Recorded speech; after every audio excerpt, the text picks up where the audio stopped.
নমস্কার বন্ধুরা, test best রেসিপিতে সবাইকে স্বাগত।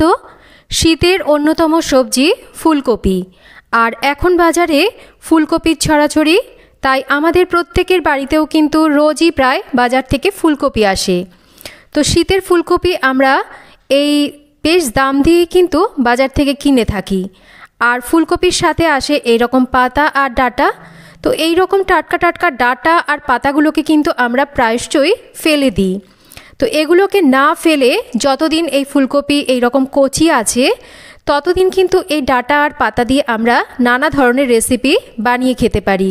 আর এই রেসিপিগুলো খেতেও কিন্তু বেশ ভালো হয়। আজকে আমি সেই রকমই ফুলকপির এই কচি কচি পাতাগুলো দিয়ে একটা রেসিপি আপনাদের সাথে শেয়ার করতে চলেছি। চলুন তাহলে আজকের এই টাটকা ফুলকপির পাতাগুলো দিয়ে কি বানাচ্ছি দেখে নেওয়া যাক। এখানে আমি ফুলকপির যে কচি পাতাগুলো সেগুলোকে কিন্তু ভেঙে নিয়েছি, আর পাতাগুলোকে আমি কিন্তু প্রথমেই ভালো করে ধুয়ে নিয়েছিলাম।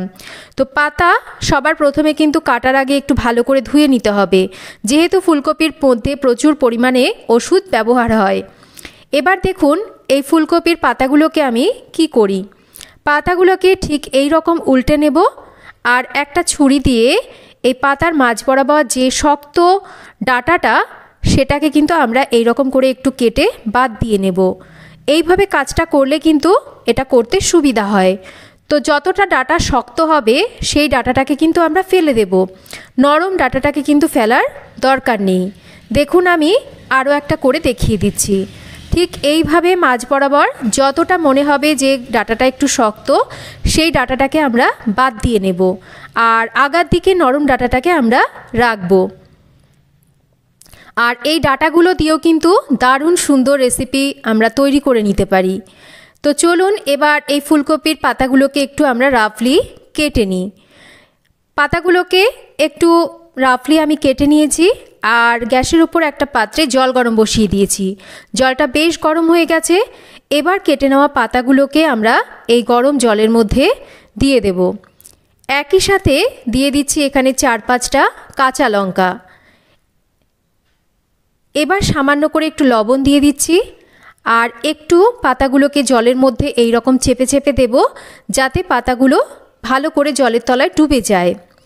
জলটা ভালো করে ফুটতে শুরু করেছে। এবার একটা ঢাকা দিয়ে আমরা পাতাটাকে একটু ভাপিয়ে নেব। ততক্ষণ অন্য কাজগুলো সেরে ফেলি। কড়াইতে সর্ষের তেল গরম করে নিয়েছি। এখানে বেশ খানিকটা থেতো করে নেওয়া রসুন আর 2টো মাঝারি মাপের পেঁয়াজ কুচি আমি একটু ভেজে নিচ্ছি। পেঁয়াজ আর রসুনটাকে আমি মাঝারি আঁচে রেখে বেশ একটু এই রকম মাঝারি করে ভাজবো। খুব বেশি পোড়া পোড়া করব না, আবার কমও কিন্তু ভাজবো না। দেখেই বুঝতে পারছেন বেশ একটা গোল্ডেন কালার ধরে গেছে পেঁয়াজটায় আর রসুনে। সেই রকম অবস্থায় পেঁয়াজ রসুনকে ভালো করে তেল ঝরিয়ে আমাদের তুলে নিতে হবে। এর থেকে বেশি কিন্তু কড়া করে ভাজবো না। এখানে আমি চিংড়ি মাছকে লবণ আর হলুদ মাখিয়ে রেখে দিয়েছিলাম। এবার চিংড়ি মাছগুলোকে হালকা করে একটু নাড়াচাড়া করে ভেজে নিচ্ছি। খুব বেশি চিংড়ি মাছ ভাজলে কিন্তু চিংড়ি মাছের স্বাদটাই নষ্ট হয়ে যায়, তাই হালকা করে তেলের ওপর চিংড়ি মাছগুলোকে নাড়াচাড়া করে এবার তুলে নেব। এদিকে ফুলকপির পাতাটাও কিন্তু সেদ্ধ হয়ে গেছে। ঢাকাটা সরিয়ে নিচ্ছি। আমি মোটামুটি মিনিট 5 কিন্তু ফুলকপির পাতাটাকে ঢাকা দিয়ে সেদ্ধ করে নিয়েছিলাম। খুব ভালো করে কিন্তু পাতাটা সেদ্ধ হয়ে গেছে। এবার এই পাতাটাকে গরম জল থেকে তুলে আমরা ঠান্ডা করে নেব।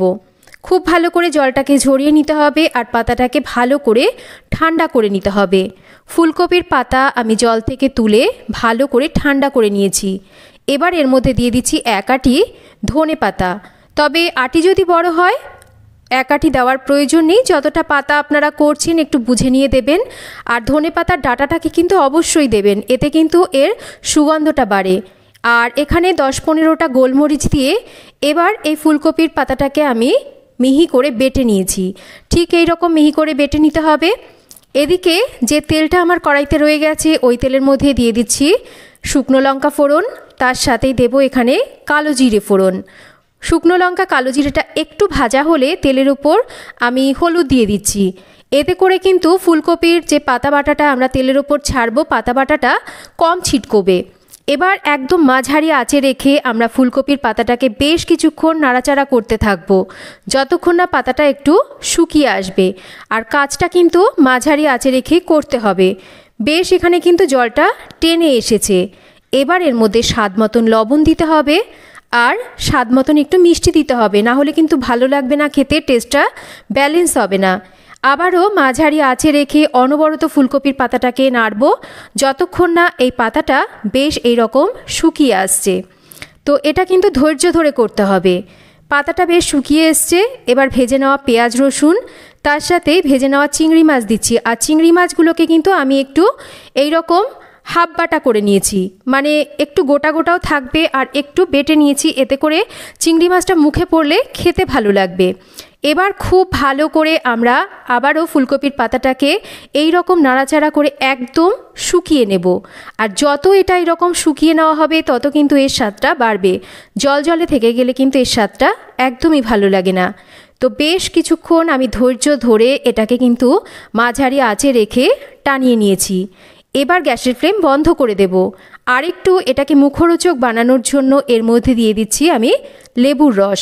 তবে অবশ্যই করে গ্যাসের ফ্লেমটা বন্ধ করে কিন্তু লেবুর রসটা মেশাতে হবে, না হলে কিন্তু অনেক সময় লেবুর রস দিলে তেতো হয়ে যায়। তো গ্যাসের ফ্লেম বন্ধ করে দিয়ে আমি লেবুর রসটাকে ফুলকপির পাতা বাটার সাথে ভালো করে মিশিয়ে নিচ্ছি। পাতা বাটা আমাদের কিন্তু একদম রেডি হয়ে গেছে। গরম এক থালা ভাত কিন্তু শুধু এই ফুলকপির পাতা বাটা বা ভর্তা যাই বলুন না কেন, এই দিয়ে খেয়ে ফেলা যাবে। খেতে কিন্তু অসাধারণ স্বাদের হয়। আপনারা এই শীতে এই কচি কচি ফুলকপির পাতা না ফেলে একবার বানিয়ে দেখুন।